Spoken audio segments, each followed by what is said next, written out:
What's up, guys? Young Bucks, old goats. We are on episode number 56. Welcome, and I have with me my man Tank. What's up, big dog? What's going on? How's everything going? Good, man. Good. You got a new bottle tonight. Yeah, I'm popping a new bottle. Nice. That's good. Founders Reserve. Yeah, it's good. I tried it earlier today. Actually, at BJ's, it was if you buy two, you get $14 off. So I bought two. Nice. And I left one at my job, and then I brought one home. So I tasted it over there, and dude, it was pretty good. What is one bottle of those, or what was the deal on those exactly? The bottle is 30. It's $29.99, and then if you buy two, you get $7 off of each bottle. But if you buy one, you didn't get any money. So that came out to $23 a bottle. Yeah, for a $7.50. That's pretty fucking good, man. I think we've had that before here. There's not an age date on it, right? Like aged a certain amount of time. No. Okay. Yeah, I think dude, the 15-year was like $80 or something like that. Yeah, but that's good, bro. You can't really beat that for single malt, if I'm not mistaken. Single malt Scotch whiskey, Glenlivet, 23 Bones. That's pretty good. I'm drinking my old reliable Buffalo Trace bourbon. Yeah. Cheers, bro. Cheers, man. All right, so just to set the table here, we're gonna pick all the NFL games. We're gonna talk a little shit, and then we're gonna probably show some gruesome injuries that we've been wanting to see, like those type of injuries when people's bones popping out their leg, or the leg goes the wrong way, or dude, we should do like a little segment, because dude, I need Hialeah here. I love his reactions. Yeah, I know, dude. We should show some of them. And then show some next episode. We'll save some for when he's back. Hialeah is on vacation for the next 2 episodes, but he'll be with us in spirit, and hopefully at some point he'll jump on the chat or something at some point, maybe, or watch the replay. Okay, first things first, let's take care of some business. We got a review last week. We had a guest with us last week, Chad, 90 MFC. All right, Chad was 5, 6, and 2. Now, everybody got stuck with that 2 this week, because what can you do? If it hits on the line, it's going to be a tie, which is not a win. So that's hurt. That actually hurts everybody. Yeah. It counts basically like a loss for your win percentage. Pretty much. Yeah, let's do Hialeah here. Let's see. Hialeah was it's basically a losing week. 6, 6, and 2 for week 10. So 73, 62, and 2 overall. 532. Little drop on there. This is me. I was 5-7-2. I was fucking really bad, dude. I started off the week in the early games 4-0-1. It should have been fucking 5-0. The only reason I didn't go 5-0 was, I don't know if you saw this play in the Browns, Nick Chubb, at the end of the game. Oh, he gets the ball, and instead of scoring the touchdown, which would have covered, he stepped out of bounds at the 1. And then it's the team thing to do, I guess, because if he scores, then they got to give the other team the ball back. They get a chance to score. The game keeps going. He made sure the game was over. I don't know how I feel about that, especially if I was really gambling on that game. Fuck, dude. I think I would put a fucking hit on that guy. I don't know about all that, but dude, I would definitely burn his jersey or some shit. So that's what screwed me from the 5-0. After that, it was all fucking downhill. I went 1-5-1 after the early slate, so it sucked. Okay, the expert guy that I kind of, but wait a second, just to cover it, I am not that one. 558. The expert, this guy Joe Giglio from New Jersey, he was 7-5-2. He's 80. He's 554. So like I'm just a little bit above him. So like this is kind of like what I, even though 550 for gambling, you wouldn't be making any money. You would be. Does he have more games on you though? Yeah, he started earlier, and I think he did every single game, including Thursday night games. For a while, we didn't do Thursday night games. Yeah. Okay, and that's it. And I'm not going to go over anybody else's record. There's one more guy. There's one more guy. Yeah. We have a fantasy question. Already off the bat? All right, let's go up there. Carlos Orozco, what's up, dude? I have Mahomes, Chubb, Carson, D-Hop, Michael Thomas, A-Rob at flex. My bench running backs are JD and Hines. Should I trade Carson, A-Rob, or MT for someone better in their positions? I guess we would have to see who he's trading for, though. Yeah. A-Rob is Allen Robinson, right? I guess so. That is one of my starting receivers. That guy's been playing pretty well. Michael Thomas should be on the comeback. You have really good receivers, dude. I wouldn't trade. The only guy, I mean, I don't know what you're going to get for Carson. What can you get for Carson? I mean, that's probably your weak link that I see on the starting. Mahomes is going to carry you. Your team's probably – I have Mahomes, so I know what it's like. When he does well, your team does well. When he doesn't do well, you're not going to do well. I kind of like your team, dude. He said, A-Rob is Allen Robinson and Chris Carson. Yeah. All right. Kind of like your team. I don't know. What's your trade deadline, too? That's pretty much kind of come and gone for a lot of leagues. I would probably just keep looking at the wire, dude. See what's out there every week. There's always players on the wire that you can pick up. Yeah, his team doesn't look that bad. No, I like your team.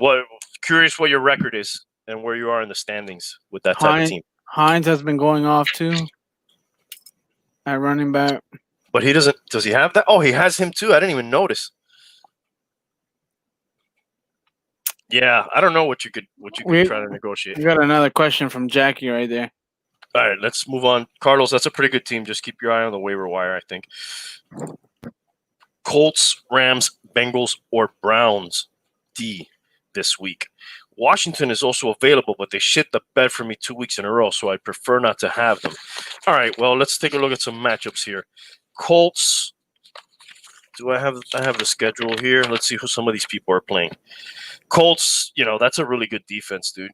They are playing the Packers, though, so kind of tough to – kind of tough to play against Aaron Rodgers. Carlos Orozco, 6-4. Damn, you've probably had bad luck, dude. You're in the thick of things, though, probably. Let's see. Who are the Rams playing? Los Angeles Rams are playing at Tampa Bay. So they got Brady and the boys over there. The Bengals are playing Washington. That might be a good sneaky play, that one. And then lastly, who are the Browns playing? The Eagles. The Eagles. Probably Bengals, dude. Yeah. And if you're not feeling that, I would say my number 2 would be Cleveland.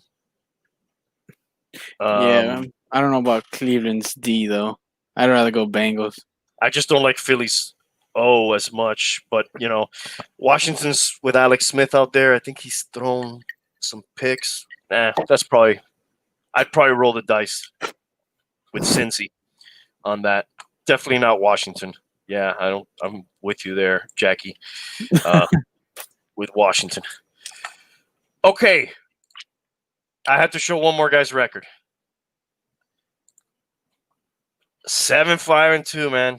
Good shit. Second week Thanks, in a bro. row. You had the best record. So, round of applause. Thank you, Round of thank you. applause. Come I'm a long trying. way. I'm trying. Got that winning percentage up to 436. If you could get that up to 500 by the end of the year, I think that will be That's the something. goal. Yeah. Let me see if I can pull up the NFL point spread so we can get into these picks. You had a good week? Anything? Been pretty busy at work. Yeah? Yeah, since cooking and stuff. Thanksgiving is coming up, so been pretty busy. I don't like these point spreads. Hold on. I want to see who's playing where. Have you been hearing a lot more stuff about COVID this week? Like Yeah, in the news and stuff like that? yeah, it's been on the rise again, and just different things about I listen to NPR in the mornings, so a lot of things, people bringing up that we might shut down again and shit like that. It's weird, the timing of it. I almost think like they're purposely trying to do a push right now because Thanksgiving's coming up to kind of put like a little bit of fear back into people. Like, hey, maybe you shouldn't Yeah, do your Thanksgiving. Maybe you shouldn't, do this, that, or the other. I don't know. So let me see if I can share this damn Jackie's screen. there asking. Jackie's asking about fantasy, about his who he should bench. All right. Also, bench Fuller, Claypool, Cooks, or Jefferson this week. These are your receivers / flex, and you got to bench one of them, I'm guessing.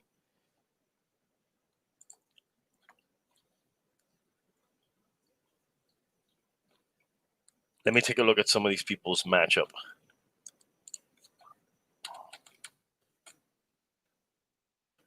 I'm guessing talking about Brandon Cooks here, and he's up against New England. That's his old team. Sometimes with that, you get a little pop from the player. Sometimes you don't. Claypool for the Steelers is playing the Jags, so definitely don't bench him, I would say. Yeah, I'm with you there. Claypool's definitely going to be in my lineup. Fuller's up against New England as well. He was having better games than Cooks. And then Jefferson, I think I like Jefferson. Let me take a look at Jefferson.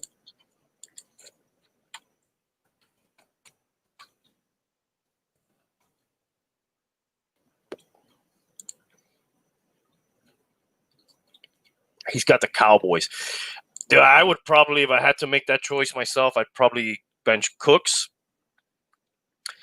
But it's probably like a coin toss between Cooks and Fuller on the same team. Like Tank said, I wouldn't take Claypool out. And I probably wouldn't take Jefferson out. So for me, it'd be between those two guys. Did you watch the game yesterday, by the way? I saw most of it. We were all right on that one, by the way.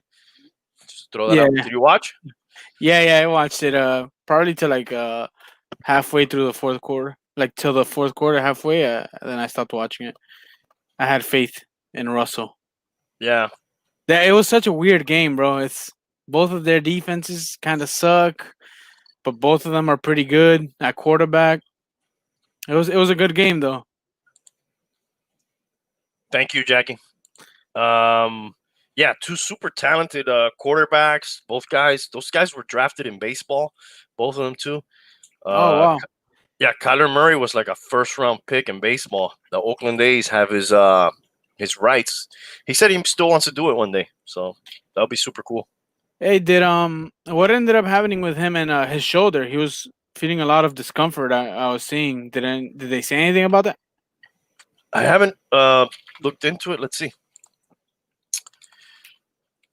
He's gonna have time to recover now. So you get, you play that Thursday night game. You get 10 days off. Okay, let me share my screen because I'm looking at stuff over here so everybody else can see, including you. Share. Am I sharing? Yeah. There we are. Kyler Murray, week 11 versus Seattle. He completed 29 of 42 passes for 269 yards, 2 touchdowns in the Cardinals' 28-21 week 11 loss. It was a quiet night. Tell me about the injury. It was right there. Go up. It said wincing as he warmed up on the sideline, and his passes did not quite have the usual zip the rest of the way. Well, I guess that's it. Further down, it says he seems unlikely to miss any time since he played through the issues for 3 quarters. But Sam Darnold sat under similar circumstances earlier this year. But they mentioned, the 10 days. He has 10 days to get it right. I mean, if he kept playing, dude, they're probably going to, get some treatment for him, and he'll be able to play, I would imagine. All right. Do I got the point spreads up there? Yep. All right. So here's my trusty. These may not necessarily be the point spreads that we were going to go off of because I did email those separately. The first game I have on our slate is this one here that I'm going to do, Philadelphia. And Philadelphia is at Cleveland, and we have 3.5 for our purposes. The Eagles are 3-5-1. The Browns are 6-3. I'm gonna have to take the Browns at home minus the 3.5. You know what? I gotta get Raul's picks. I have his picks. He sent them in. Yeah. I think I'm gonna go Cleveland also, bro. I don't got faith in the Eagles, bro. Yeah, and dude. it's a home game for the Browns. I'm not. Haven't been feeling the Eagles all year, but I wasn't feeling the Browns earlier in the year either. Let's see what good old Hialeah had. He agrees with us. He had the Browns. All right. Next game on our slate here is the Atlanta Falcons. Keep an eye on if there's any comments, Tank, because I can't see the screen where I am. So we got the Falcons at the New Orleans Saints. The Saints are favored by 5. Falcons are 3-6 this year. Saints are 7-2. We have no Drew Brees. They also said no Jameis Winston, which is surprising. He played most of that last game. They are supposedly going to start Taysom Hill, who's their Swiss Army knife guy, who plays a little fullback, a little running back, a little receiver, tight end. I know there's some fantasy leagues out there that have him listed as a tight end, and it's kind of like a hack cheat code for this week to put him in at tight end when he's going to be starting or at least getting a lot of snaps at quarterback. Even without Drew Brees, I do like the Saints. They're kind of like a next man up kind of mentality team. Falcons have been a disappointment this year, so I'm gonna roll the dice with the Saints and whoever they have back there. Dude, I was gonna go Saints, but you said no Breeze and no Winston. I didn't know Winston wasn't gonna play. Well, he may play. He's just not gonna be the starter. For whatever reason, they decided to put Taysom Hill in. Oh, okay. Yeah. They're probably both going to play. Hialeah's taking Atlanta, by the way. Damn. Falcons have been doing better the last few games. Against the Lions, they lost by 1. They won their last 2. I don't know. I'm going to go Falcons, dude. Ron Mexico. Going back to my old days. You know what? They have this at 3.5, not 5. I don't know if that makes a difference for you. Still going Falcons? Yeah. Okay. And the first game we actually had at 3, not 3.5. I don't know if that makes a difference for you. No. Okay, cool. Next game up, Cincinnati Bengals at the Washington Football Team. The point spread is Washington is favored by 1.5. Felt bad for Alex Smith and the Redskins last game against the Lions. They fought from, I think they were down like 21 or something like that, and they came back and they tied the game, but I think the Lions were able to come back and win it. They are at home, favored by 1.5. This one's kind of tough. You have a pick in mind here? Yeah, I think we told. I'm gonna go Bengals, dude. Okay. I don't know. Hialeah is taking Washington. Yeah, I think I gotta go Bengals here. Even though they're 2-6-1 and Washington's 2-7.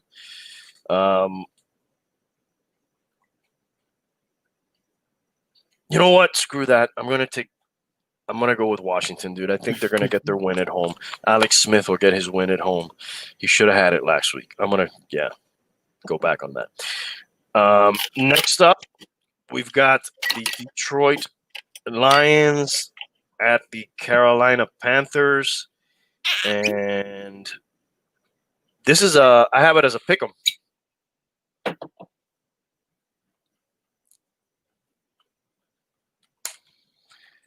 I got the Panthers. Everybody's kind of hurt. Stafford's hurt. Bridgewater's.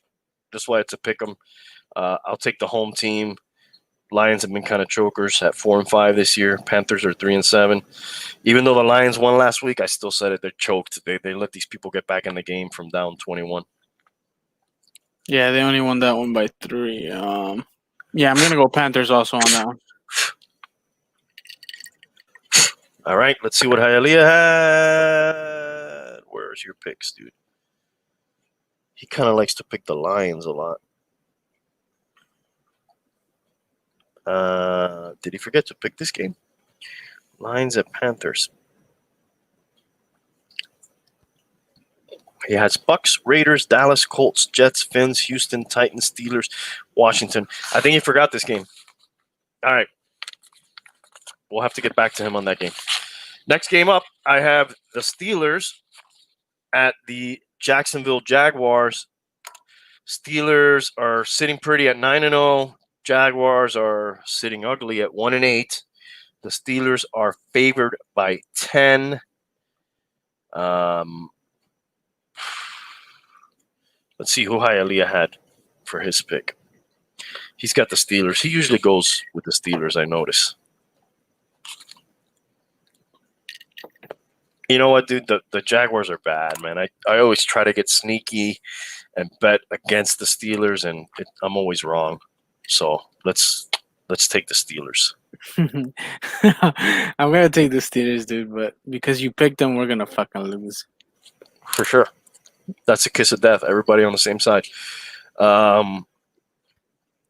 Next up, this is a tough game, and I thought this was a tough game, and this guy had it as his lock of the week. Tennessee Titans at Baltimore Ravens, and the point spread is the Ravens by 5 here. Ravens are coming off that disappointing loss. Did you watch any of that game against the Patriots? Yes, dude. Fucking horrible. What the fuck, man? Dude, that snapback for 16 yards was horrible, bro. The missed snap, was that on the punt? Yeah. Terrible. Yeah. Did this guy pick this game? Tennessee. Yeah, he's taking the Titans plus the 5. And that is his lock of the week. And this is also Giglio's lock of the week, but he's taking the Ravens on the lock of the week. The Titans have been kind of not as hot as they were. Right, yeah, that's what I was saying. At the beginning, they were fucking nasty. Now, they're whatever. They're both 6-3. Tannehill. This is a divisional game. If I'm not mistaken. Is it? No. I'm gonna take the Ravens, dude. I think this is gonna be a comeback for Lamar. Okay, I'm going Titans. Are the Titans in the same division as the Ravens? I'll look it up right now. I'm not sure. It's Ravens, Steelers. Who else is in that division? Ravens, Browns, Bengals, Steelers.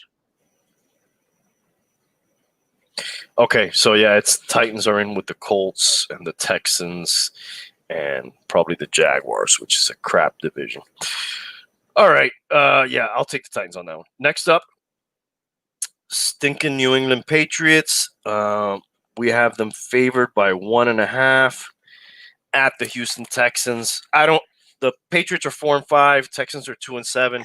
I don't have the records in front of me, but it feels like the Patriots are always losing to the Texans and end up beating them at the end. The Texans just always, I don't know if that was a deal their former coach Bill O'Brien had with his former master Bill Belichick, that he had to lose to him whenever he played him. But Bill O'Brien's not there anymore, so maybe that'll change. Fuck, man, the Texans are at home, and they're home underdogs to like not a very... They're underdogs by 1.5. Yeah. Nah, I'll go Patriots, dude. Hialeah took the Texans. You would think that the Patriots, but they haven't been that great this year, man. They've been kind of up. They've been more down than up. The Texans have been kind of trash. Yo, can you take out Giglio's banner Record? there? Yeah. Oh, my bad. I don't like that. I don't like looking at that guy's record, man. Damn, dude, why'd you let me keep that up for so long? And we have a question too, but I was waiting for us to finish this game. Okay, let's finish this game, which just requires me to pick the game to finish it. Fuck the Patriots. Let's take the Texans plus the 1.5 at home. Come on, man. You're at home. That team's not that good. You're not that good either, but show something. All right. Jet Jordan. That sounds like a wide receiver that plays for the Raiders or something like that. Jet Jordan lining up outside. Oh, man, we got to pick one of these. McKissick, Bernard, Harris, and Brady or Cam. Well, let's see. Who's Brady playing? That's probably a quicker one to pick. They're playing the Rams and we aforementioned game, Patriots at Texans. I would probably take Tom on those, but I think you might end up getting similar production. Those two games could potentially end up being high-scoring games, so might have a lot of passes being thrown. I might take Tom just because I like his weapons. Yeah, Tom for sure. Yeah, I would go Tom. I don't really fucking like the way Cam has been playing. No, and to his defense, not that I like to defend these people, he doesn't really have like a lot to work with there, man. Right. So, when in doubt, I guess go ahead and choose whoever has the best weapons. Gio Bernard has been giving some pretty good productivity, especially with Mixon out. He is playing against the Redskins, which have been pretty stout against running backs, at least giving up touchdowns this year. Let's see, who's the other possibility? McKissick. McKissick plays for Washington, so he's going to be playing. Am I spelling that wrong? I probably. Yeah, here we go. He's going to be playing the Bengals. Yes, sir. Now McKissick does most of his damage catching balls, and he had a touchdown. Yeah, the last game against the Lions. Damn, Alex Smith may have like something with him. He threw 15 targets to him. That's a high amount of targets for a receiver. Sorry, running back. And then Harris was the last option. Damian Harris, I'm assuming, is who we're talking about here. Man, I don't like New England running backs. I mean, this will tell you everything you need to know.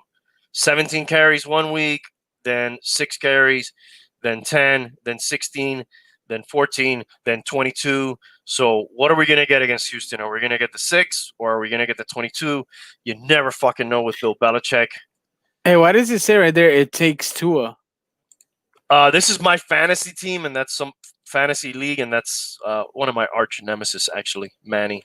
Shout out to Manny. That's his team name. Oh. But that's what I don't like about New England running backs. You never know when fucking Bill's going to start them or not. So I would say McKissick, which I didn't think I was going to say him when I saw the names at first, but after that little research I did, I definitely like the targets that he's been seeing from Alex Smith. So that'll probably be my pick. So are we ready to move on here? Yeah, I think so. Next game is a game near and dear. Oh, somebody agreed with you in the comments right there, saying they go to McKissick. He has 29 targets the last 2 games. Jay Postman 425. Yep, backing up our pick. Thank you. And Tom also, so yeah. He's with us all the way, bro. All right, dude. We're like right here, bro. Next game, near and dear to our hearts. The Miami Dolphins are going to be at the Denver Broncos, and we're going with a 3.5 point spread here. The Dolphins road favorites. When's the last time that happened? Who the fuck knows? 3.5. We could probably look it up if we really wanted to. 3.5. I'll look it up. Nah, whatever. Not a big deal. It's just probably something rare. I don't think it's been anytime recent. Thanks, Jet. Good luck, bro. The people are riding high on Miami down here, man. You know, everybody's like, Super Bowl, you know, fucking Tua, man, Hall of Fame, dude. Let's put him in right now, bro. I don't know about all that, but, you know, he's definitely off to a really nice start. At least he's undefeated. So what can you say?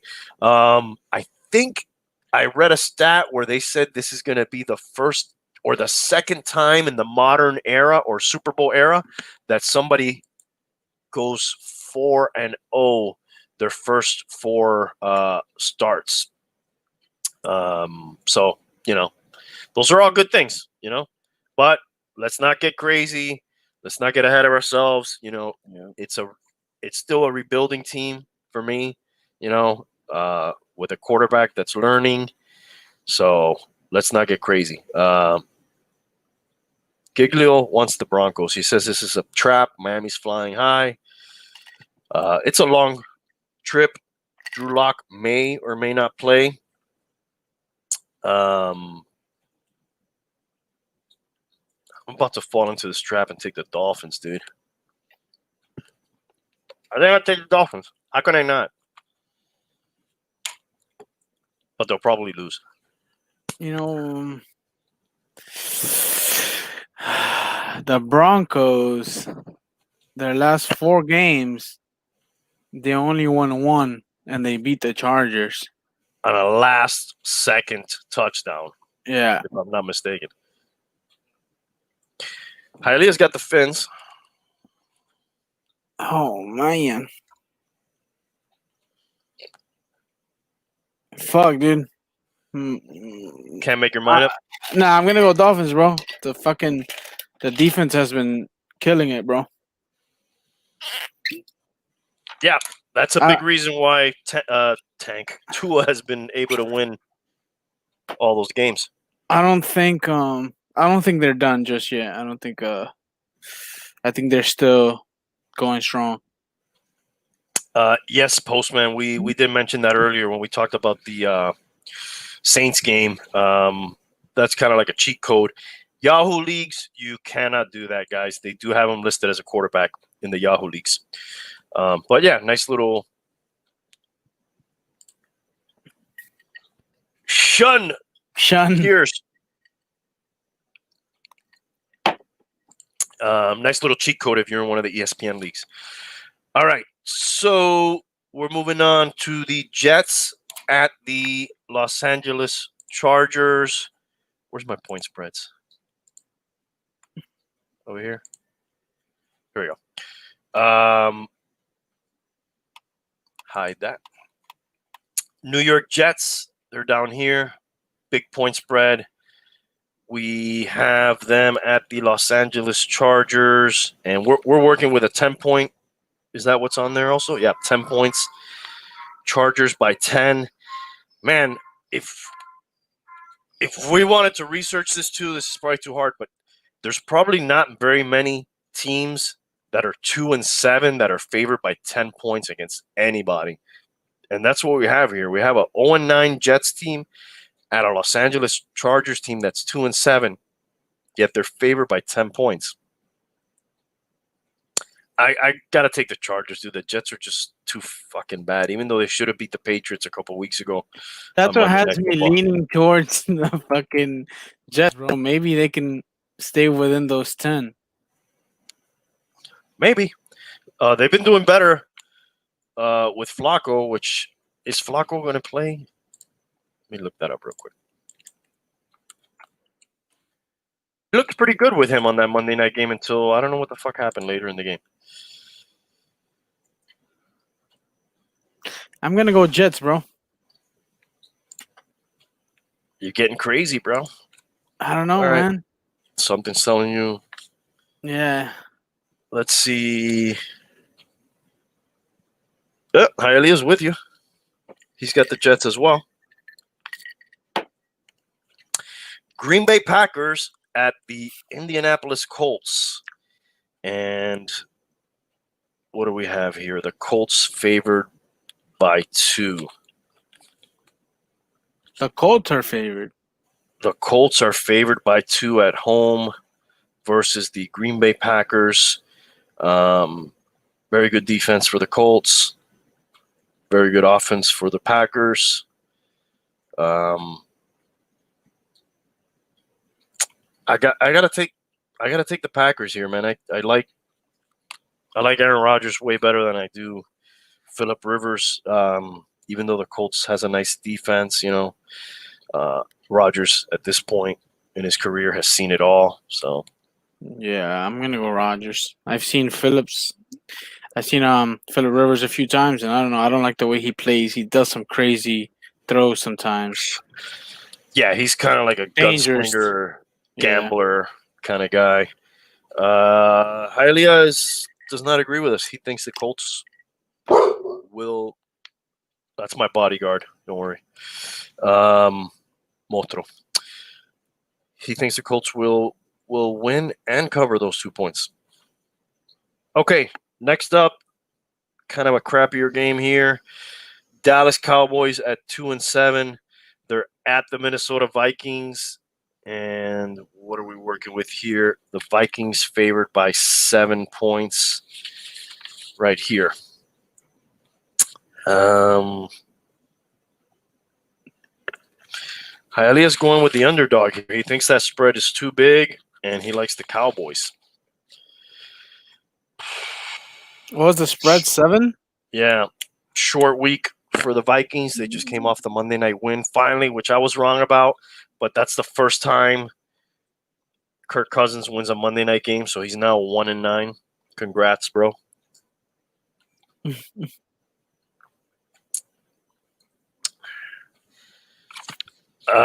Dude, I gotta go with the Vikings. You know, they have something to play for at least. Not that I think that team is going anywhere, but the Cowboys are definitely out of this thing. So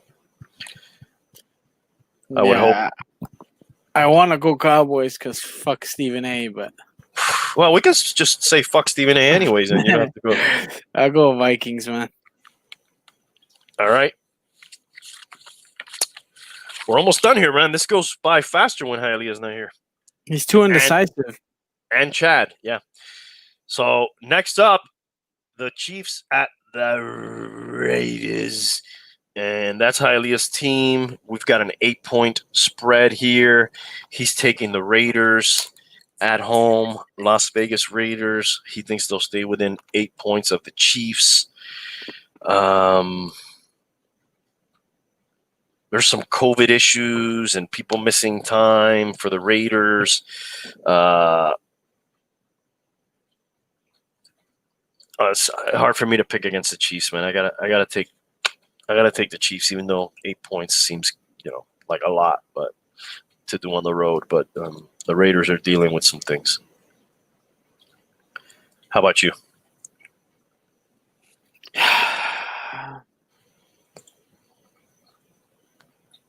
Yeah, I'm gonna take the Chiefs, man. I have to. That should be a pretty fun Sunday night game, though. Okay, and to wrap it up for Monday Night Football, dun dun dun dun, the Los Angeles Rams making that cross-country trip to play the Tampa Bay Buccaneers. The Buccaneers at home favored by 4 points. Rams are 6-3. Buccaneers are 7-3. I'm going to take the Rams, dude, and it's not only because I hate Tom Brady, but it's probably mostly because I hate Tom Brady. But I think the Rams are going to be able to put some pressure on him, and if there's one thing Tom Brady doesn't like, it's pressure, being hit or being knocked down. So that's what I'm hoping happens. You're going Rams, you said? Yeah, I'm going to take the Rams plus the 4 points. Hialeah has the Buccaneers. But then again, he's got this thing for Tom Brady.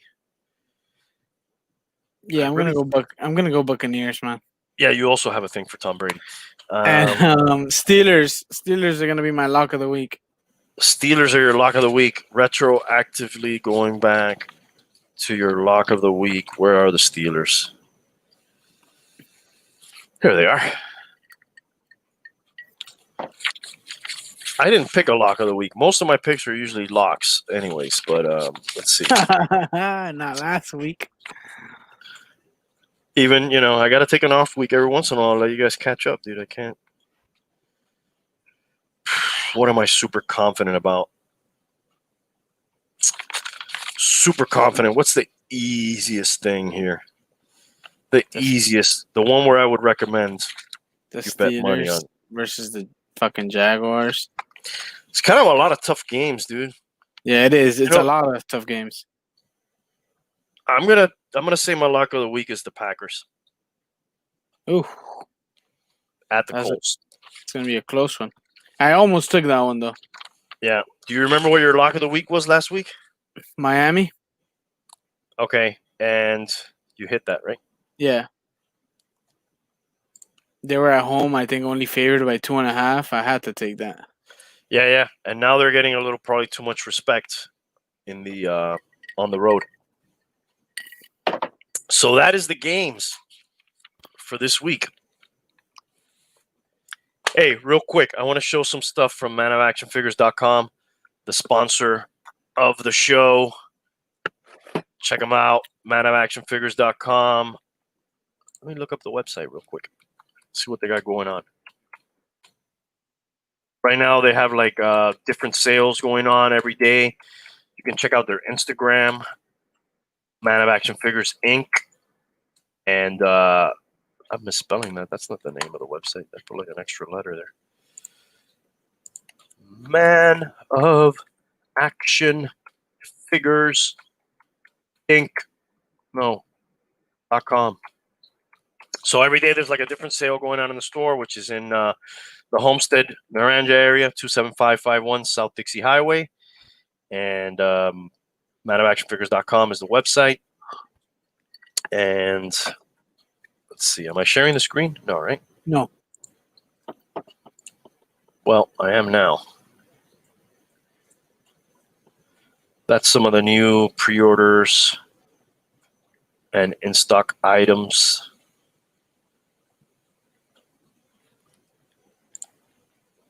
All right, I have. How do I do this? Well, you're gonna have to tell him about that guy. Who is this guy? That's Gohan, Super Saiyan, when he's training with Piccolo. Pretty cool. All right. Bandai, Dragon Stars. There's a bunch that came in. It's Krillin. Those Yeah, Dragon Stars are cool, bro. I can read, bro. They're not very expensive, and they have some interchangeable parts. They're pretty cool to like pose and stuff. They don't have a Build-A-Figure though. No, I think some of them brought the first like couple waves. Yeah. Yeah, what's cool about these is it's not like a Figure Arts, but it's like you can get them for like 20, 25 bucks. Yeah, like half the price, sometimes even more. Yeah, or even more. What's up, Fabian?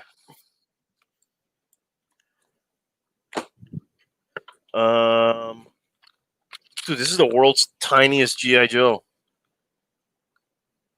Wow, that's pretty cool, actually. Yeah, there's like 3 or 4 different ones. It's like on a tiny little card. Is that something Vintage new style.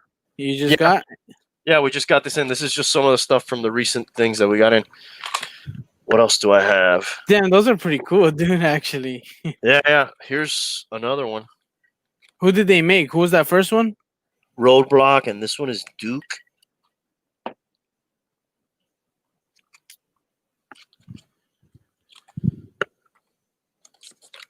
Oh, I think I got the whole wave. There's Snake Eyes. Oh, nice. You got some of those? You know it, bro. I had the original one that they made, which was like the old school, like lifelike hair, old school G.I. Joe. Here's one more of those Dragon Stars. Did I already show this guy? No. No. That's the new version.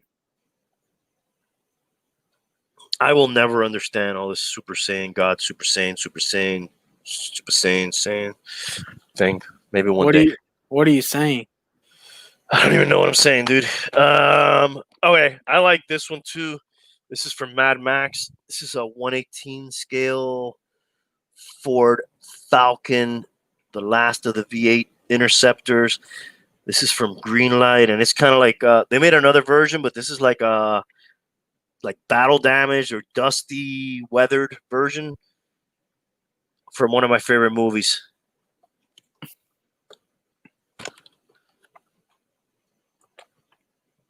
And lastly, but not least, and I want to talk about the show in a second after we finish this. We got this guy a couple weeks ago. He's really cool. Let me see if he.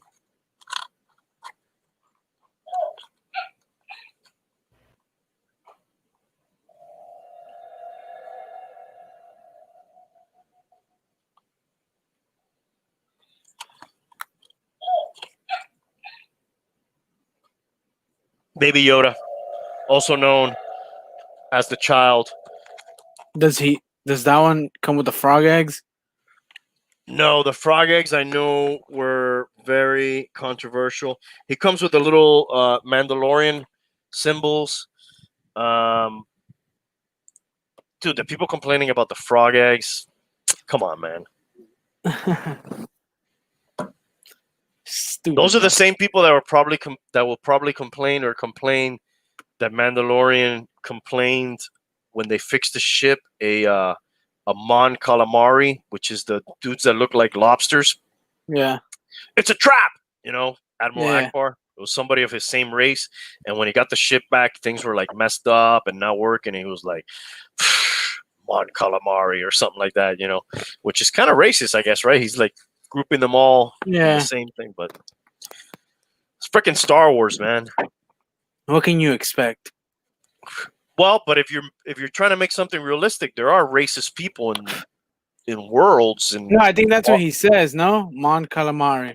What can you expect? Okay, yeah, I thought you said that. Yeah, no, that might be the actual quote. Yeah, good shit. So I did watch the latest episode today. Spoiler alert! I'm not gonna give too much away. I'll just kind of rank it. Uh, I did the last episode. Episode 3 was probably my favorite of the season so far.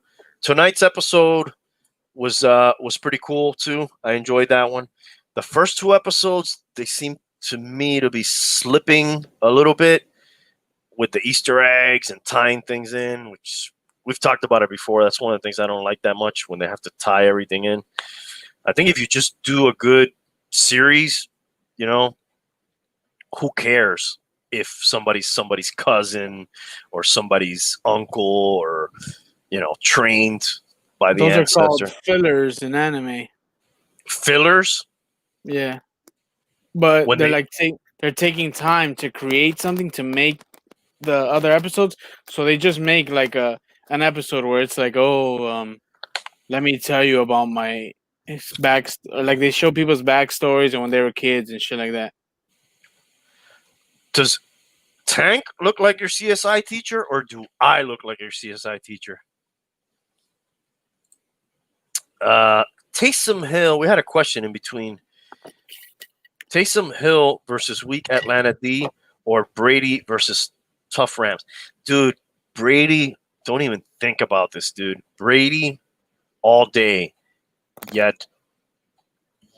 Yadvir. I hope I spelled that right. Yadvir Pata.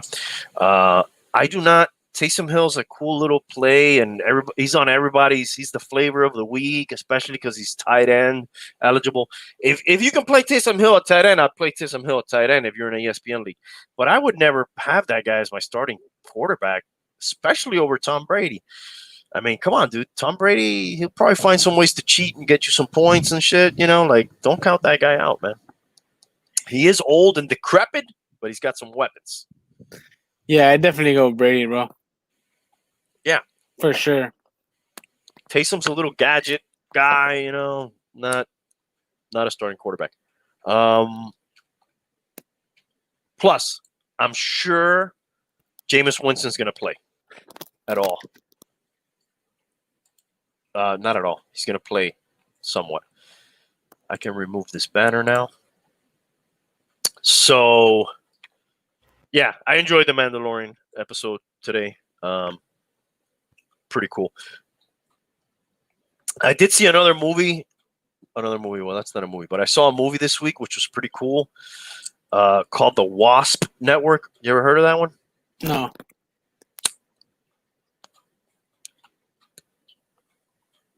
Sorry, my cigar went out. It's basically a movie about in the 90s, there was this group of pilots based in Miami called Los Hermanos al Rescate, Brothers to the Rescue. And they would fly in the waters trying to find balseros, rafters, and then they would try to help rescue those guys. But in addition to that, sometimes they would fly into Cuban airspace, and sometimes they would fly over Cuba and distribute anti-communism leaflets and propaganda. So for years, they were doing this. They were always warned not to do it, but they kept doing it until one day, out of 3, they would fly in Cessnas, which are just those kind of classic propeller civilian planes you see a lot. They fucking shot down 2 of them, the Cubans, and the main guy got away. But part of the whole story is that group and other groups like it were infiltrated by Cuban spies. So Fidel and the communists from Cuba would send people over to infiltrate those groups to find out what they were doing. I don't know what's fact or fiction or whose agenda is behind the movie. If you believe anything in the movie, these guys would run drugs sometimes to finance their operation. So with those jets and all that, they would run drugs, and they would also go into Cuba and do terrorist activity in the tourist hotels. So kind of to fuck Cuba up, so people would think it's dangerous and don't want to go vacation there. So that's kind of that was kind of the movie. What was it called? The Wasp what? Wasp Network. That's worth a watch. Whatever. It's kind of interesting.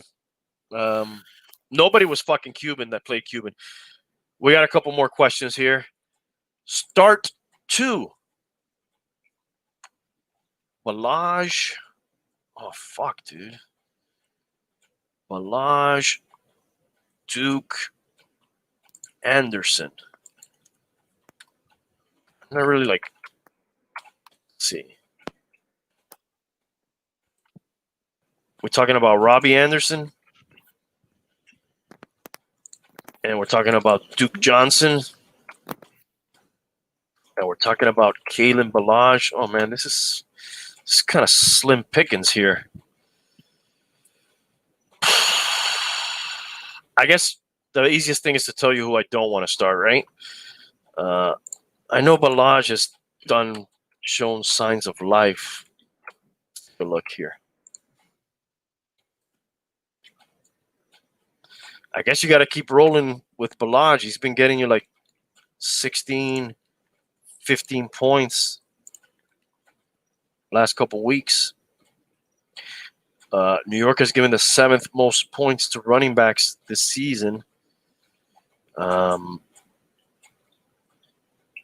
definitely got to leave Balaj in there. I would probably sit Duke. That would probably be my pick. Start the other 2 guys. Sit Duke. Jared Cook or Gesicki this week. PPR.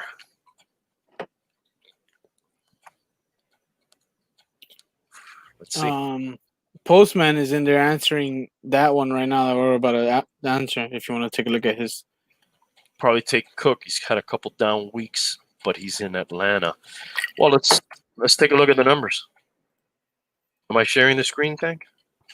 Let me see. Nope. Let's do it. Why aren't we doing it? Let's do it. Jared Cook has definitely had some. Oh man, I'd be pissed if this was my tight end. 0 points and 3 points after he had like 3 games in a row of double-digit points.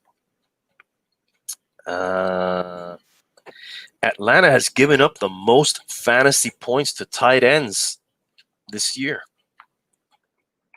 Who is his opponent? So that's something to think about. And let's take a look at Gesicki. We're going up to Denver.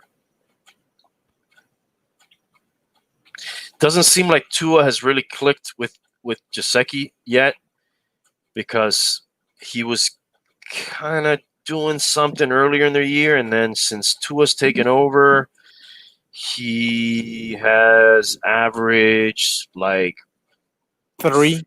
less than 5 points. Yeah, I don't like the choices that much, dude. But I guess I'm gonna agree with Postman there. Probably take Cook, especially since Atlanta's not so great against the Tight end. against tight ends. The NBA draft happened. Did you watch any of that? No, I saw actually that an Argentinian basketball player got drafted, and he's actually from where I'm from, the state at least, not the town, which is rare. And who took him? I don't remember. I'm gonna look him up right now. The Heat got a dude named Precious. Oh yeah, that I saw. LaMelo Ball's a Hornet. Yep, Here, might as well just show the whole thing. he was number 1, right? No, he was number 3. Oh, okay. Number 1 was Timberwolves. Anthony Edwards. Jameis Wiseman was number 2 to the Warriors. Oh man, fucking Klay Thompson's out for the year again. Really? Yeah, bro. Oh no. Oh wait. He went to the Timberwolves, the Argentinian guy. He got picked by the Knicks, but then was traded to the Timberwolves. Along with this guy. I said, oh no, because I thought he was gonna be in the Knicks. The Knicks have to get good eventually, right? Again, at some point. Hopefully. Supposedly the Heat is very happy with the guy they picked. His name is Precious. Precious. The last name is escaping me now. His family, his brothers have all kind of crazy names. It's like God's gift. Oh, Precious Achua. Bless you. He was the Argentinian guy was pick number 23. What is the guy's name? Bolmaro, I think it is. Yeah, Leonardo Bolmaro. Leonardo must be like the most common name in Argentina, no? Why? The most. It's very common. Like I've met a lot of Leandros. Argentine Italian. He was playing in Barcelona. Considered one of the best international prospects in the 2020 NBA draft. Estudiantes de Bahía Blanca. I believe Manu is from there too, if I'm not mistaken. He asked for un Fernet right after the draft during the interview. Nice. Did anybody know what it was? I don't know. I don't know if he got it, but I know he asked for it. I mean, he's Argentinian and Italian, so That's definitely a thing from Cordoba. Very heavy drinkers of the Fernet. you know that's. I'm sure you know. It's an Italian thing, right? That's Alfred's choice of drink. Fernet Branca. I can't remember his last name. Alfred Pennyworth, bro. Pennyworth. There you go. This is a very famous drink in Argentina. I do not recommend it to anybody. It's it's an acquired taste. I haven't tried Hard to acquire. Yeah. Hard to acquire. I haven't been interested in acquiring it. I have drank it a few times. It just tastes.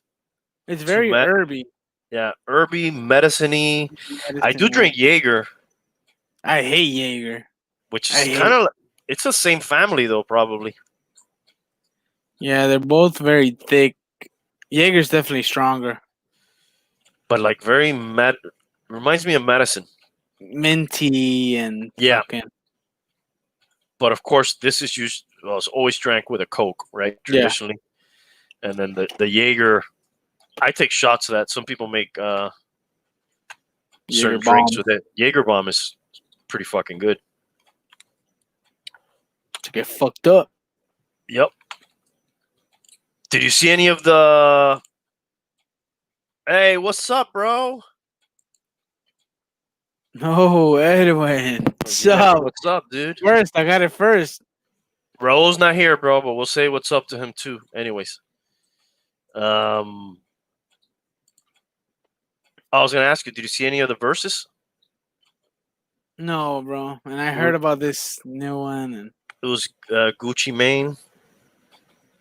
Yeah. And Jeezy. Yeah. Kind of some Atlanta guys, right? Yeah. That really don't like. Yeah, I think they're cool now. Or they made up after the verses. Allegedly. But everybody says it was the best one so far.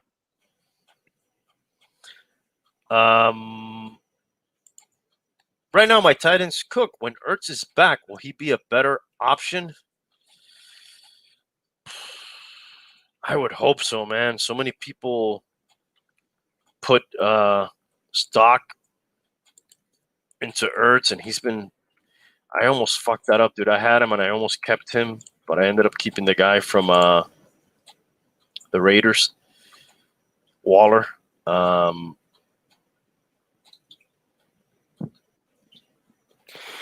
He might be back in a couple weeks, but you're just gonna have to play that by ear, dude, and keep watching it.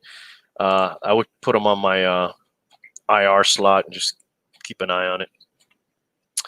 I didn't watch it, but they said it was pretty good. But Post said he's pretty much done, but I don't think so, bro. It was just. Well, there was some talk he might even play next week, but no. It was just an ankle injury, man. Speaking of injuries, should we get into that segment of the show? We want to show some gruesome injuries. Do you have one in mind you want to show? We're doing basketball, we're doing football, we're just anything. BMX. Anything goes, dude. Any sport, any. Let's go arm wrestling. Women arm wrestling. Okay, let's do it. Let me pull it up real quick. Couldn't see with the screen. Couldn't see what the injuries. No, We're that Raul wasn't here, I think. Oh, okay. Yeah. He's not here. He's with us in spirit only. He'll be back. He'll be back soon.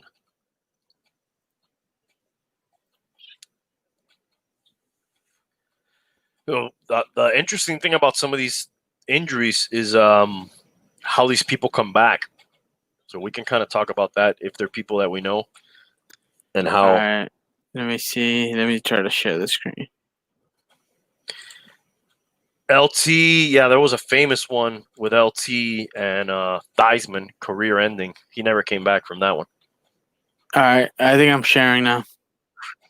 All right. Hopefully, also, we have sound, but it's not absolutely necessary. Let me know. Can you hear it? All right, wait. Let me see.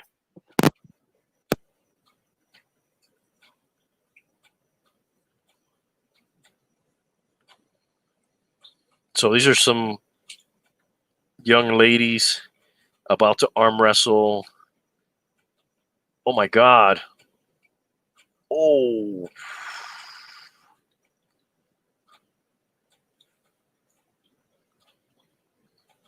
Well, I don't like her form right off the bat. She was she was kind of like already like that. Ugh. Can we show Dak Prescott's cramp?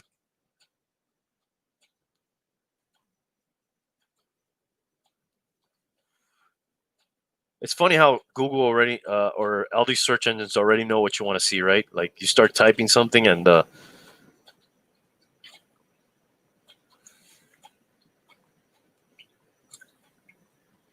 ooh, look at that ankle, dude. This gets me when he just hits it on the floor right now, like to try to straighten it out.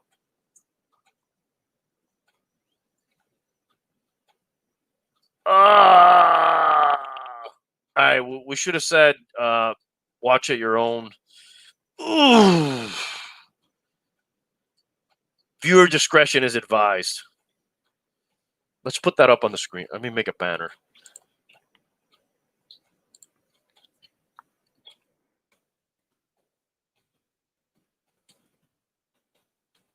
I hope I spelled discretion right.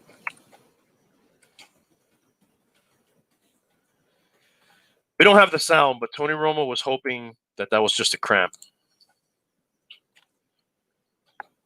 Did I spell all that correctly? How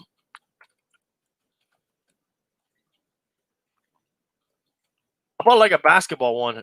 We saw this one live, the Gordon Hayward one. Remember that one?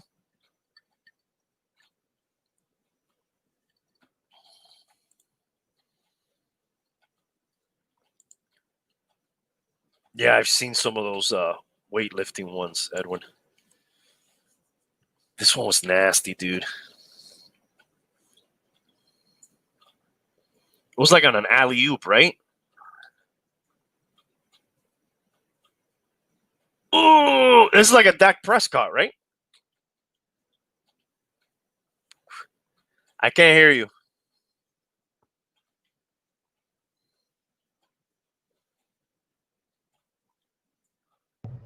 Oh, that's right. You couldn't get the sound. Now I can hear you. Tell me if you hear it. Oh my gosh. Now we can hear it. Beating his own legacy. I just thought you were being real quiet. The guy that probably hit the biggest No, I got muted. oh my goodness.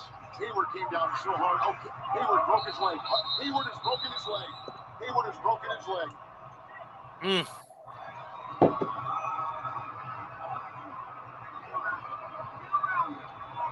Yeah, it's like a Dak Prescott kind of. Yeah, that's what I was saying, but I don't know if you heard me or were there. Same, looks like the same type, same. They could go to the same doctor, bro. Yeah, they could. He's seen it before. That's cool. Let's just take turns. You get one, and then I'll pick one. All right. And if anybody in the chat knows an interesting one we should look at, let us know. We'll check it out.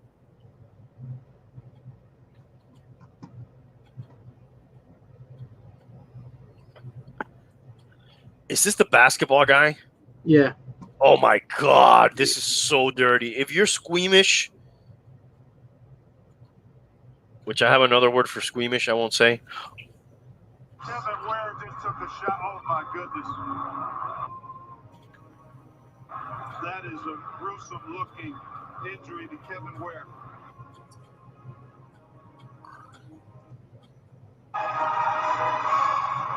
You saw it on the backside. He's at the top of the key. Look, but it's a terrible looking injury. Dude, is there like a bone popping out of there? Yeah. They don't give you like a real good look at it. That guy wants to throw up right there.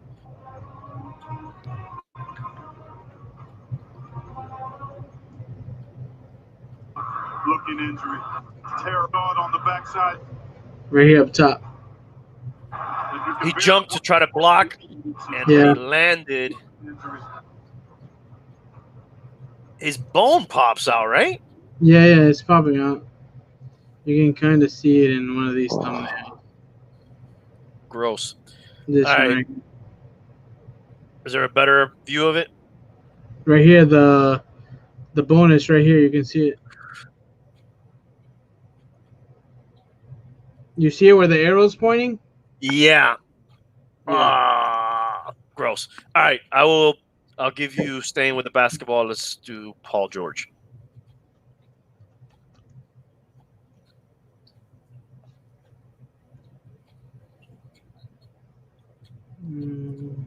Now, Gordon Hayward did come back. This has been an ongoing idea of Jerry Colangelo and Mike Krzyzewski since 2006, Mark. Remember, we were in the midst of a war, and this has been a great opportunity to show USA Basketball showing their support for our men and women in uniform. Real uniform, it is. Jericho was a little bit too fast for his own good. Nice contest for the foul. Paul George has Paul George shaken up as he ran into the stanchion. Yep, this is the most important thing right now is making sure that these guys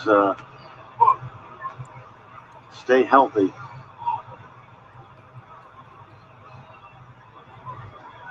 Paul George suffering what appears to be an injury. We're not going to speculate as to the extent of it right now, as the athletic training staff will now tend to him. Playing basketball, whether you are working out on your own or whether you are playing pickup basketball. You got a better look at it? I was checking somebody's stats. Yeah. His leg went like the wrong way, right? Right here, look, you watching? Yeah. Working out on your own. Yeah. Oh, jeez. Playing pickup basketball. Let's see. Let's talk about these guys' career real fast. Let me show you. I'm going to remove you, and let's look at this real quick while you find the next one. So this is Gordon Hayward's stats. His injury was obviously right here where he only played one game. Safe to say the guy's never really kind of bounced back a little bit this year, but has never really gotten back to where he was before that.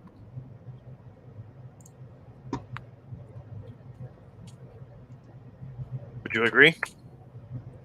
Oh, wait, what was that? My bad. I thought you were talking to somebody in the chat. No, I was just saying in general, looking at this guy's numbers, Gordon, he's never really come back to where he was before the injury. Right, yeah. Before Boston, he was fucking killing it. And once he came to Boston, and I think that was his first game. That was his first game, dude. Yeah. And he was like a 20-point-a-game guy in Utah. And then he's never really bounced back. And I want to look at, I said George Paul. It's Paul George. I don't know when this Paul George injury was. I'm going to guess it was 2014 when he played 6 games. He has come back. He's one guy who came back and actually might have even gotten better after the injury, which is crazy because that one looked really bad. Yeah. Fuck. And what's the name of the other kid with the bone popping out? Kevin Ware. Wonder whatever happened to Kevin Ware. I think that year they won the championship actually without him. Is this him right here? Yeah. He's a basketball player for the London Lions of the British Basketball League. Former player for the University of Louisville. Ware received widespread media attention when he suffered an open fracture of the tibia in his right leg during an elite game. Damn, it was on the national stage. Duke Blue Devils, March 31. Yeah, kind of crazy. What's that? I think it was part of the Elite 8 of March Madness. Yeah. That's what it says here. Against the Duke Blue Devils. All right, you found another one? Yeah. All right. How do I don't know, but that's pretty cool right there. Yeah, I mean, I've been working on these special effects here. I don't know what is that? Why are we all over the place? That's it. It's because I was looking at it in full screen. Okay. You're not tripping. All right, there you go. Going over to BMX right now. BMX is definitely a dangerous sport.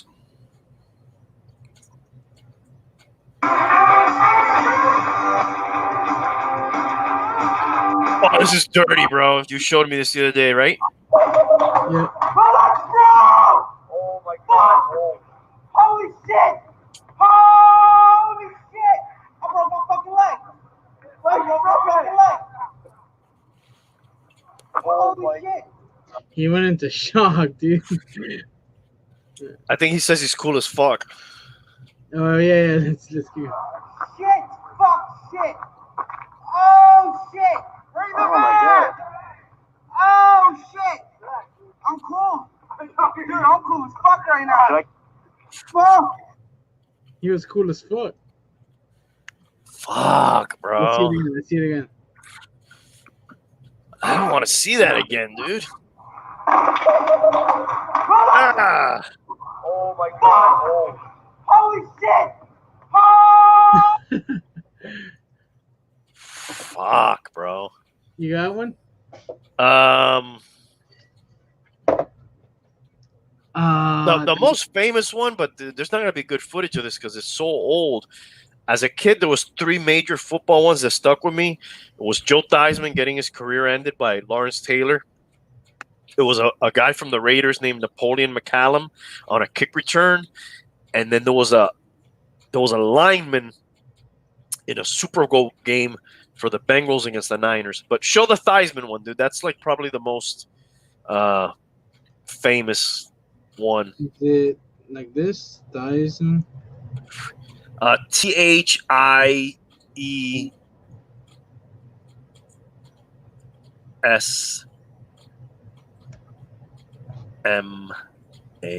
That's first thing right there. Mid 80s, you know, earlier 80s, so probably not great footage. Quarter pound of cheese. You said he ended his career? There's a moment of orderly silence. Yeah, never played again. He was also kind of older too. You know, he was at the end of his career, so that probably made it easier to say, "Fuck this shit, I'm not coming back." And medicine was not what it used to be back then. You know, Stuff begins to randomly collide. From the snap of the ball to the snap of the first bone is closer to 4 seconds than 5. snap of the ball to the snap of the bone.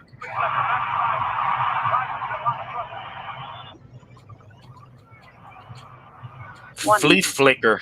Joe Theismann, the Redskins quarterback, takes the snap and hands off to his running back. 2 Mississippi. It's a trick play, a flea flicker, and the running back tosses the ball back to the quarterback.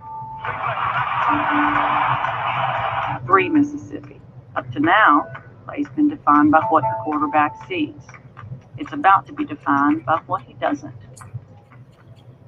4 Mississippi. Orange Taylor. Well, look how he jumps on him, dude. In the NFL, and has been from the time he stepped onto the field as a rookie.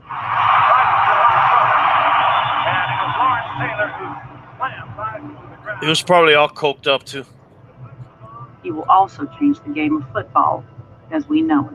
And we'll look at it with the reverse angle one more time, and I suggest if your stomach is weak, you just don't watch. Oh, fuck. Look at it with the reverse angle one more time, and I suggest if your stomach is weak. Dude, it's like he got him with a Quarterback Joe Theismann. like a fucking move almost, dude.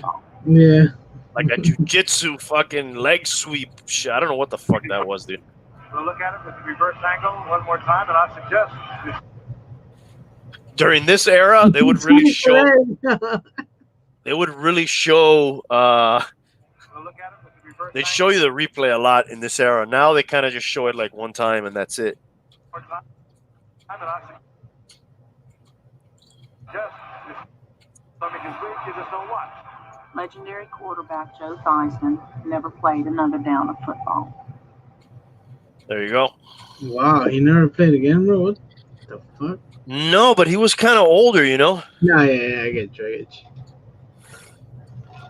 I mean, if you already kind of, Joe Theismann already kind of had his career, and the medicine, it wasn't the same, dude.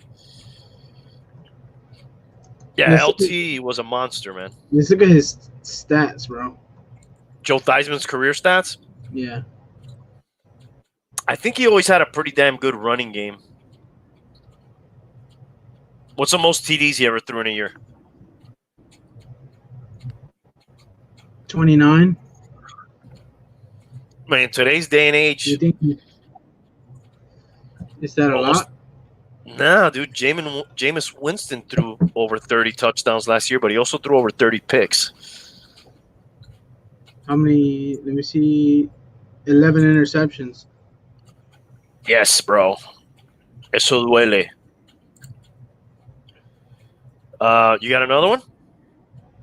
He also threw 19 touchdowns, 20 interceptions. That's not good.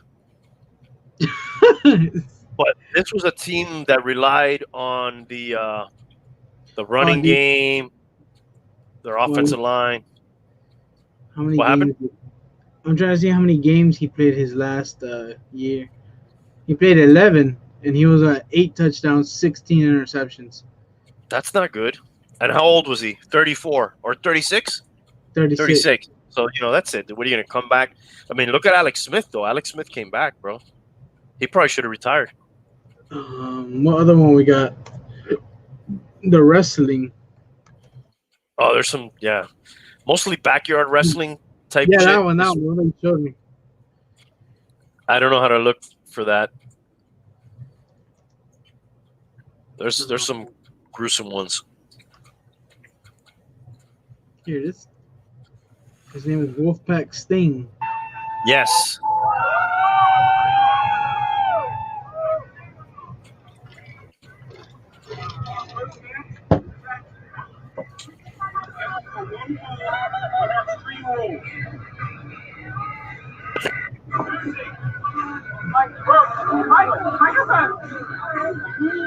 Introducing first.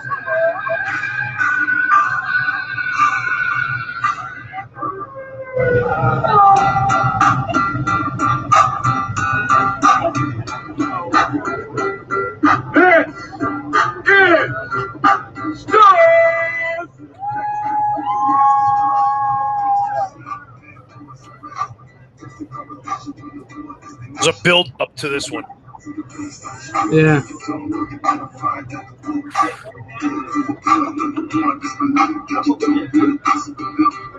And this one looks almost fake, but I know it's not fake, but it looked almost fake.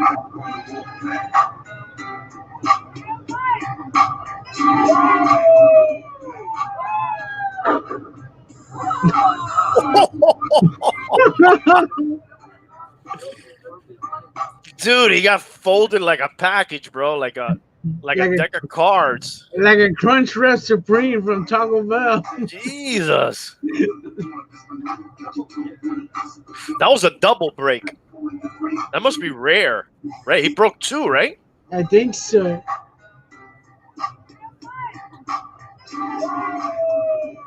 Do we need to look that one up, Edwin? Do you think that's worthy? Yeah. He's like, looks like he's doing some dance or something, bro. Yeah. Michael Jackson got nothing on him.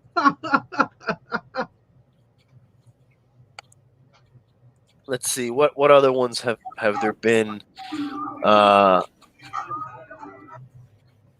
That Napoleon McCallum one was nasty. If you want to look that one up. Check this one out, Ro. Okay, what you say, Napoleon? Yeah, go ahead, bro. We can go back to that one. No. We can't. Napoleon McCallum. How does Apartments.com have the most listings anywhere? Easy, by being the league's all-time leader in this category. Rice and his fellow Niners welcomed their former Bay Area natives to Candlestick for their first visit in 6 years. Rice came ready to play. First quarter action. Steve Young with the play action. And he finds Jerry Rice 69 yards for the score. Career 69, nice. 7-0 Niners. This is my era right here. Jerry Rice. Later in the first quarter, Young to Brent Jones, 14-0 San Francisco. Art Shell wasn't ready to give up yet. Second quarter, Jeff Hostetler looking for Tim Brown. 7-yard score, 14-7. Rocket Ismail also ready. Hostetler, the little dump-off pass, and a fabulous move right there, and nearly got in. But the ball didn't break the plane, even though he got 1 foot in. The Raider fans loving it. 23-14 at halftime. Hostetler to Napoleon McCallum. We'll get back to him in a moment because McCallum ready to go to the locker room, ready for battle in the second half. This would be his final play of the night and maybe his final play for some time. If you look at it, it probably ranks up there with the injury to Joe Theismann that ended his career. You saw that? Knee. At least it's a dislocated left knee. Oh, it was just dislocated. Yeah, that's it. Yeah. Doubtful to return. Okay, you see his leg, right? Yeah. You saw that? Time. If you look at it, it probably ranks up there with the injury. Oh, man. It kind of looks like what happened to that guy after he jumped off the top rope. That is the boxer Ken Norton's son, who is Ken Norton Jr. He's a coach now. The guy tackling him that kind of caused the damage. Yeah, that is not supposed to do that. It's not really an injury, but this is pretty cool. I don't think he ever came back, this guy.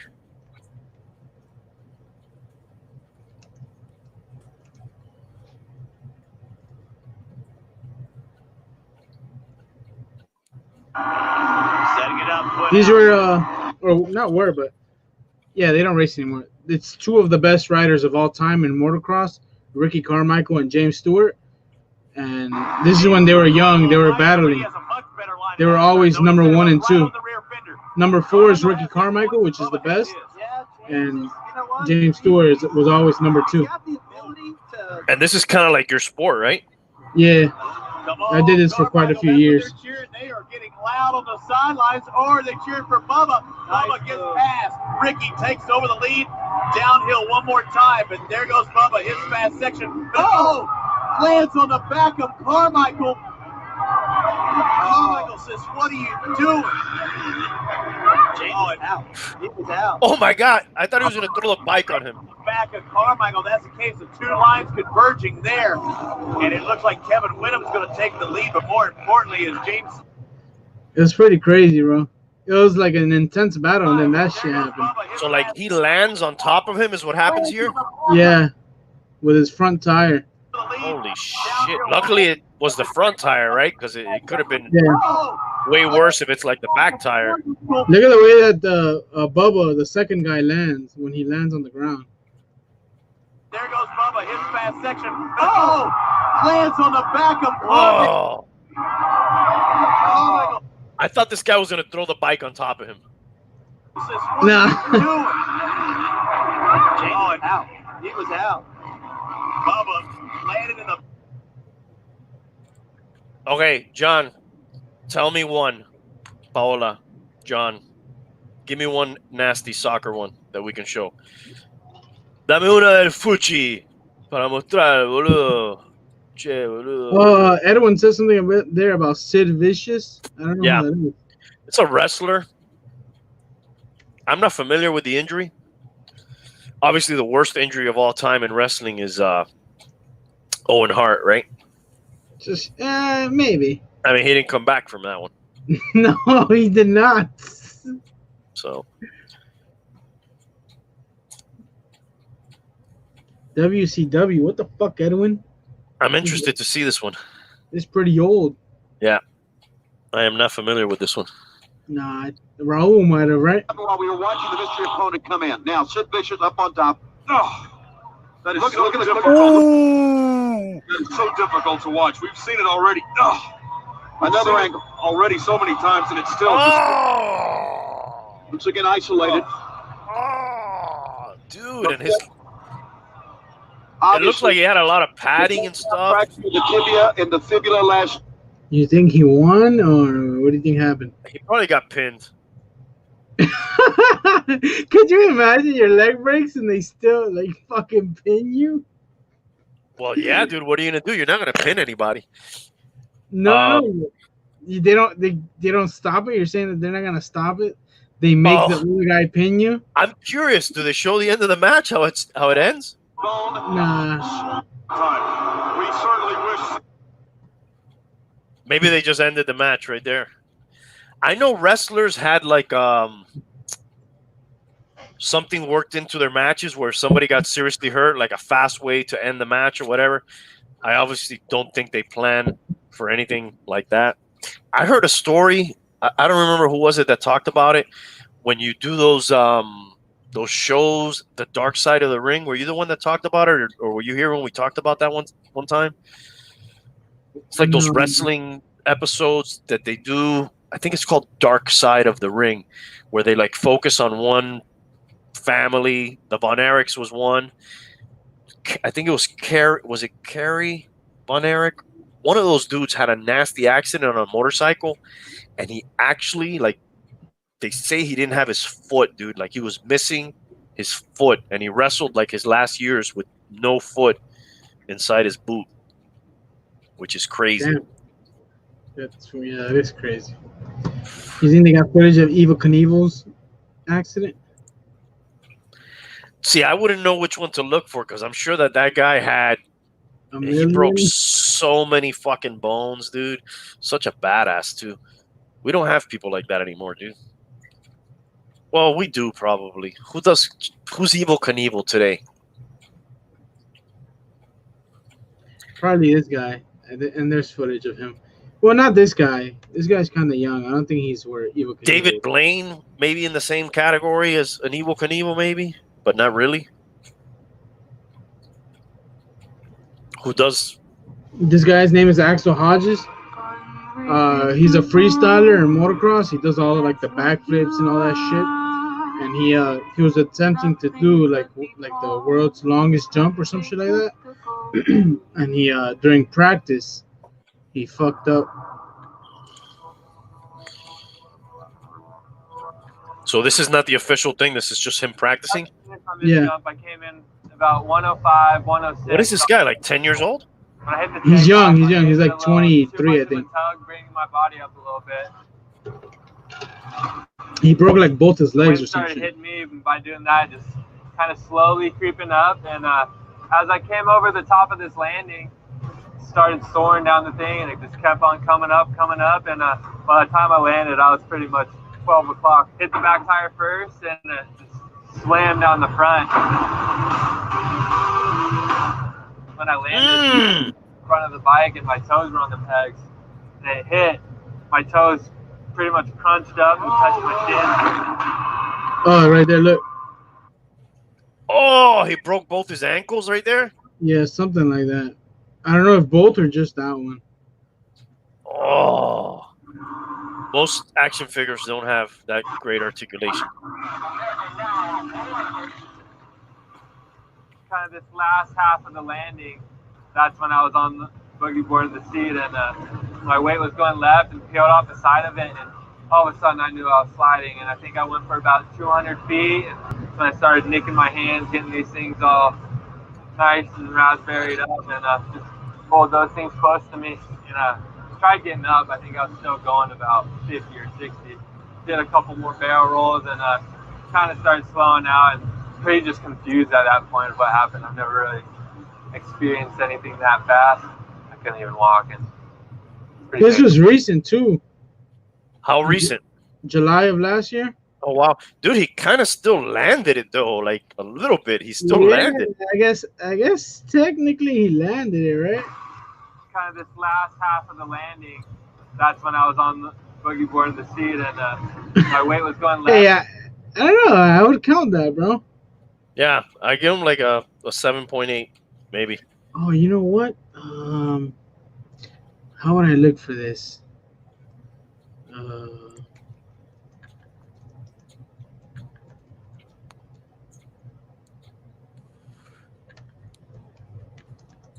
There's some guy trying to set a record. I remember I saw this when I was a kid. I know there's a big wrestling scene in Puerto Rico, where Edwin's from. Especially one of the episodes that I saw was Bruiser Brody, and he got killed over there, dude. Abdullah the Butcher. Line cycle, hoping to reach speeds upwards of 90 miles per hour. Since Eric's customized bike is lighter, it's also faster. And also, what are we looking at here, bro? He was trying to set a bike speed record. Mingled with high velocity could make the slightest mistake a deadly. Though wind conditions are not promising, what a weird helmet. Yeah, I guess everything from better aerodynamics. Eric closes in on the bottom of the slope. Suddenly, what happened? His bike exploded? Yes, pretty much. Speed of 107 miles per hour. It looks like what holds the front tire together with the frame of the bike just broke.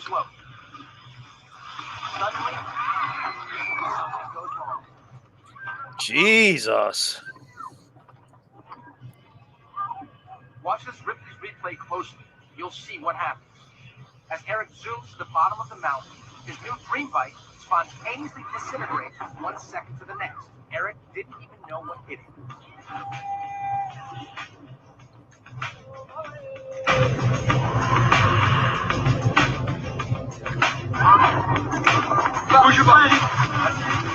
Oh my God.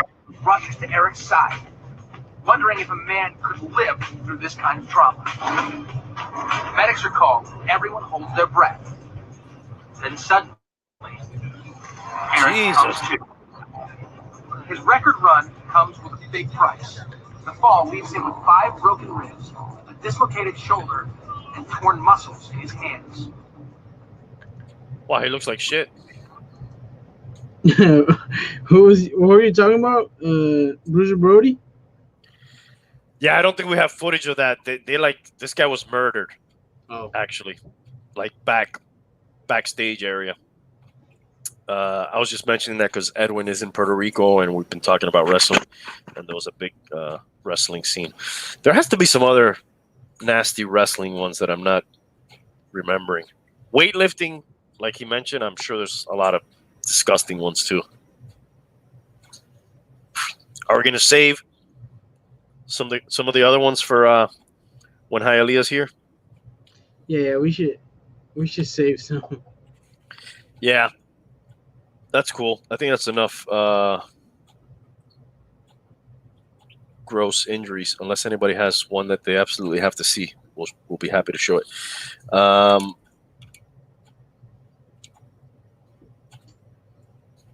What else do we have, dude? Fucking Robinson Cano got suspended for PEDs again. Fuck. Again. My fucking Dominicans, bro. I don't get it with that guy. Either he's been doing it all his career and he feels like he needs to do it, because that guy was like on a Hall of Fame trajectory. Yeah. So either he was doing it all the time and he had to do it, or maybe as he got older, who knows, dude. Check mine, but what is yours, bro? How do we know what yours is? He just said 54 seconds. He never said a title. I know. I'm trying to ask him, what is he talking about? We don't know what you're talking about, John. Tell us what to look up. We'll look it up.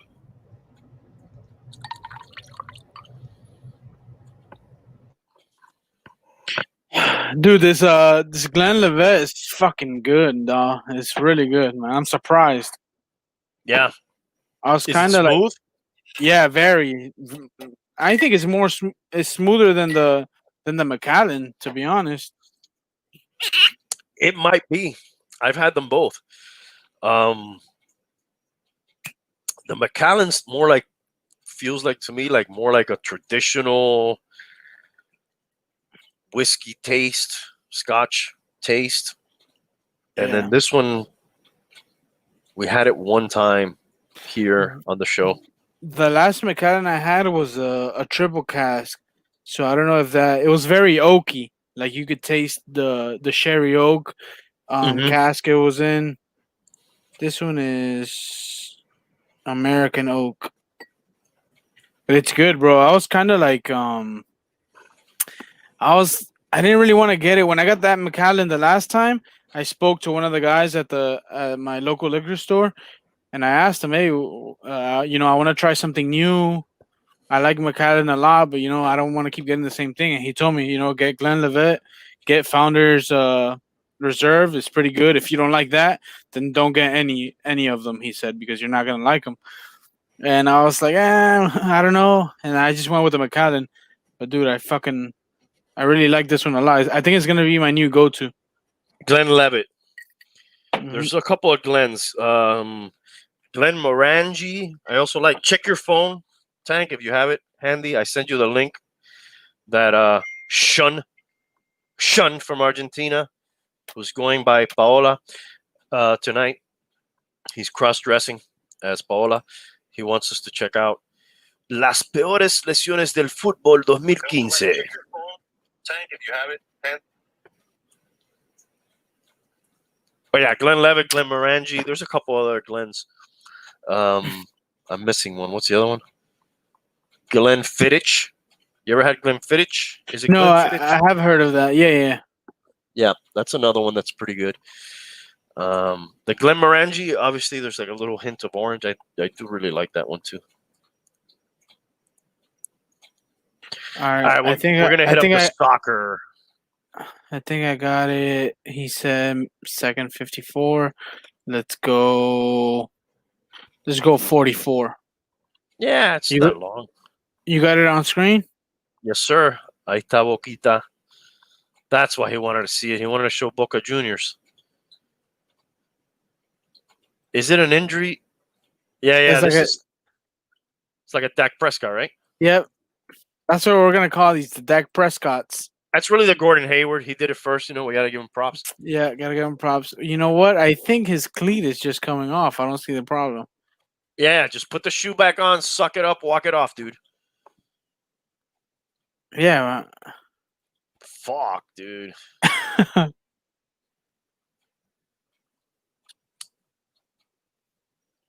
That sucks, bro. Is there more on this video? Yeah, I guess it's straight up just injuries. Yeah, let's watch a little more while we're at it. Fuck it.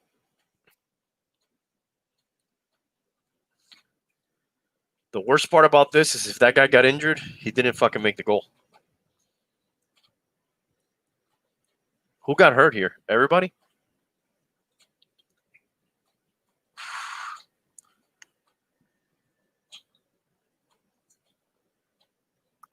This is I'm not sure what the injury is here or if it's just a bad collision. or his leg. I think they just showed it there. Oh yeah, it was right there. All right, since we Look at have the shin. Look at the shin. Oh, dirty, bro. I have a soccer injury that's very embarrassing that I want to show after this, since John is here. Show or talk about? Well, I want to see if you can look it up. All right. Can you look up River Plate bloody ass?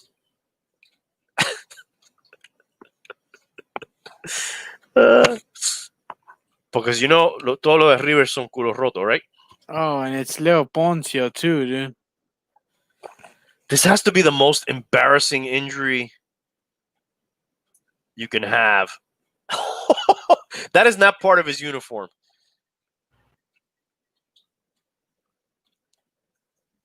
The one thing I'll give the guy is he tried to stay in the game with this shit. You can't play with blood on your jersey in soccer. That's one of the things. All right. Or with a bloody ass. Yeah. There was one. Check this out. One of my favorite goalies of all time. You know who my favorite goalie of all time is? Chilavert. You know who that is? No. The badass goalie, dude. He has like the most goals from the goalie position. He would kick penalty kicks, free kicks. He would attack sometimes. I think so, yeah. Let's Check see, it out. Old footage here, so you gotta.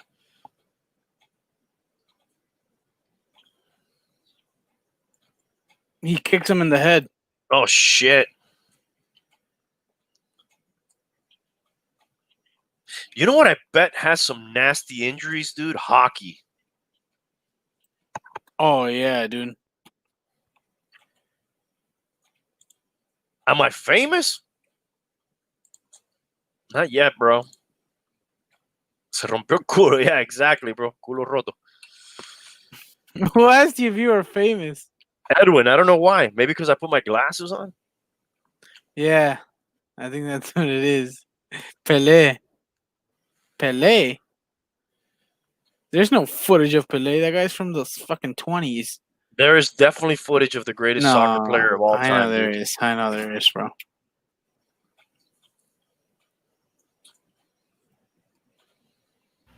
Pelé's the greatest of all time. Can you make the screen big? Why, bro? You want to look at the puck? I don't know, dude. I'm getting old and I can't fucking see so well, so. Oh, he's leaking. Leaking what? Oh, shit. Oh, dude, that's a throat slash, bro. Yes. I saw this with the skates. He hit him with the skates. That's what I was saying, dude. The skates is a weapon, bro. Ah. Gross, bro.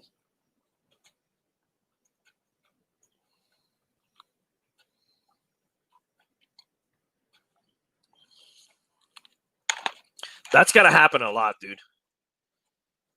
It has to be like a common occurrence. Hands down, these guys have to be the toughest guys, I think, in any sport. Well, I take that back. A boxer or MMA guy, it's probably like MMA, boxing, hockey player, right? Yeah. Bare knuckle boxing. Boxing. Do they do bare knuckle boxing still? Yeah, bro. There was a nasty one I saw the other day. I think it was on like Instagram or something. Yo, how about the Zab Judah knockout? You seen that one? Nah. Look that up, dude. That's kind of funny. It's Zab like that? Z-A-B. Zab Judah, Judah. And 100% Edwin, I have a lot of Argentinian friends, including this guy here on the screen below me. But for me, Pelé's the GOAT. All right, let's look at Zab Judah here. He's fighting with Costa Zoo. Zab Judah, I believe, was either undefeated or like he tries to get up right away.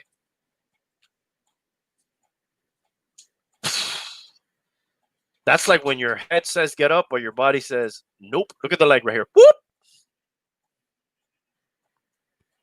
You got to stay down sometimes and gather yourself. The little leg thing is what gets me on that one every time.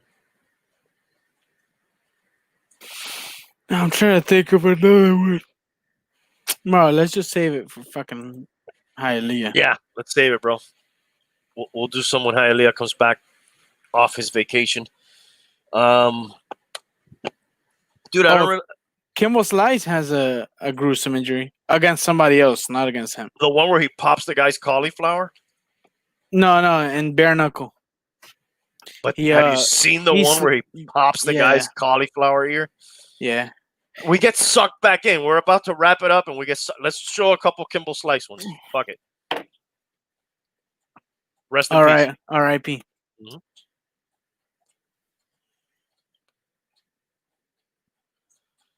Dude, I thought Kimbo was gonna fucking be the man, dude, and he ended up, fuck. One thing, that's how you know, dude. One thing is fighting in the backyard, and another thing is fighting at the highest level against the best.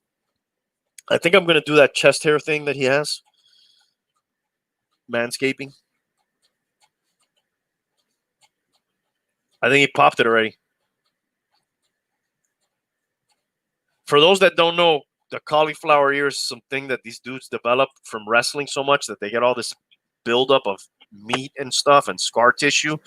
And this guy had like a pussy ear, and he just punched it and it exploded. Look at it. There's a slow motion picture of when he fucking punches it and that shit flies everywhere.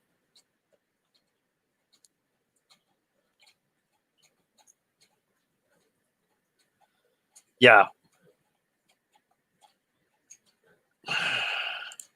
John, we don't know, bro. Shut up, John. Okay, go to sleep, dude. What'd you say? There's old footage, so it's gonna look very grainy. The Mike Tyson shit? Mike Tyson, Roy Jones. Coming up. When is that coming up? Is that this month? I think so.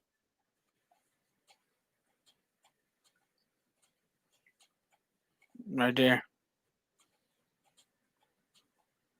Yeah, that was beautiful. And that was a big man. That's it. No mas.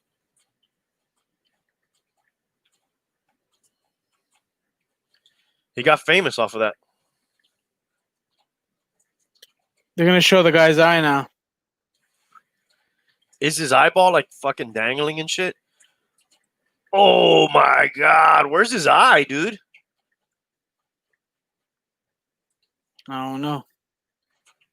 Jesus. What did John say? Talking about culo roto, check 1209. Are you a Boca guy? Yeah. Okay. Apparently, that's like the greatest moment in his life that they beat Boca. Whatever. What else we got? You got anything you want to hit on before we go? We're nearing the 2-hour mark. No, I don't really got anything, man. It was... We got our picks in. I want to say one thing. Some people may be looking at my video that I did a few months back about Tua being a bust. Yep, Brock Lesnar's ears are like that. Tyson versus Jones, November 28th. Thank you, Edwin. Yeah, I want to watch that. I don't even know what pay-per-view thing it's on, but definitely that's going to be fun. So some people may watch that video and be like, oh, you feel stupid right now, right? Like, Tua's a bust, right? And you're an idiot. You don't know anything about football. Calm the fuck down, because the guy's only played 3 games. We're not going to put him in the Hall of Fame yet. And there's plenty of time to be a bust. And that's not what I fucking want, dude. I want the Dolphins to win the Super Bowl every fucking year. That's really what I want. Robert Griffin III, had the greatest rookie season of all time. Eventually, he became a bust. The story is not written on Tua yet. It's getting started to be written. It's off to a good start. I'm happy about that, dude. I hope I'm fucking wrong. Yeah, bro, it's way too fucking early to say this guy's a bust or not, man. Yes, even though I guessed he probably would be a bust, but I based it on he's a lefty, he's from Alabama, he's from Hawaii, he is injury prone, he's short. That all those things, I'm adding up evidence, dude. That's why I based it on Science. bro science. That's all we have to go by.